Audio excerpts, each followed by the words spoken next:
안녕하세요. 유돈로우 채널의 김유돈 변호사입니다. 올해 3월에 프랑스에서 낙태할 권리를 헌법적 권리로 명시했습니다.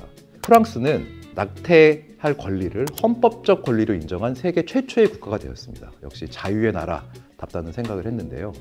이렇게 프랑스가 낙태할 권리를 헌법적 권리로 만든 데는 미국의 영향이 컸습니다. 원래 미국은 로 앤 웨이드라는 판결을 통해서 여성들의 낙태할 권리를 보장하고 있었습니다. 미국의 로 앤 웨이드 판결에 대해서 조금 더 알아보면요, 이거는 1973년에 연방 대법원이 판결한 아주 비전적인 판결이라고 평가받았는데요. 이 판결은 임신 약 24주를 기준으로 해서 24주 전에는 낙태할 권리를 인정을 했고요. 24주 뒤에는 태아가 자궁 밖에서 생존할 수 있다고 보고 그때부터는 낙태를 허용하지 않아야 된다라는 내용의 판결이었습니다. 아시다시피 여러분, 미국은 불문법 국가로서 판례가 사실은 어떤 법으로서의 역할을 하는데, 이 판례가 2022년에 트럼프 전 대통령에 의해서 구성된 보수적인 연방대법원 판사들의 구성에 따라서 로 앤 웨이드 판결이 폐지가 되었습니다. 그래서 이러한 것을 본 프랑스에서는 이것이 법으로 규정이 되었을 때는 언제든지 바뀔 수가 있기 때문에 헌법적 권리로 만들자라고 했습니다.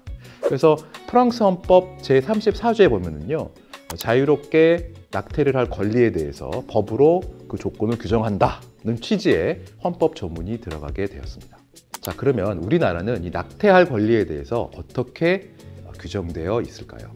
우리 형법 269조에는 낙태죄를 규정하고 있었고요. 그래서 1년 이하의 징역, 낙태를 결정한 임산부에 대해서는 200만 원 이하의 벌금에 처하도록 되어 있었고, 의사에 대해서도 낙태를 하게 한 때에는 2년 이하의 징역에 처한다라고 규정이 되어 있었습니다.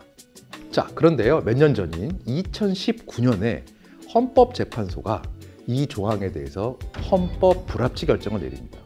일종의 위헌 결정인데요. 원치 않은 임신을 한 임산부에 대해서 어느 순간에 낙태를 못하게 하는 것은 자기 결정권, 자기 신체에 대해서 자기가 결정할 수 있는 권리를 지나치게 침해한다.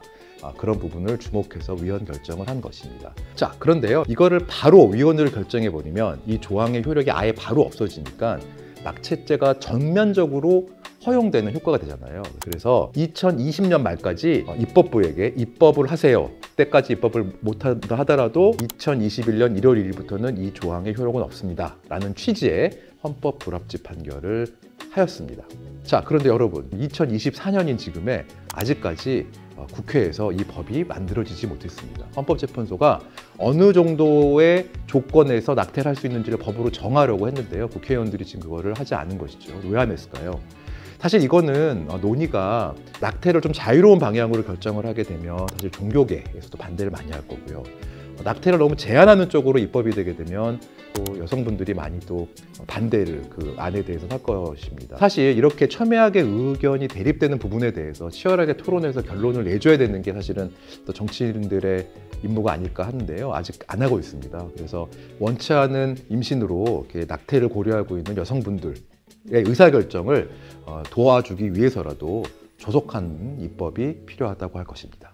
지금까지 유돈로우 채널의 김유돈 변호사였습니다.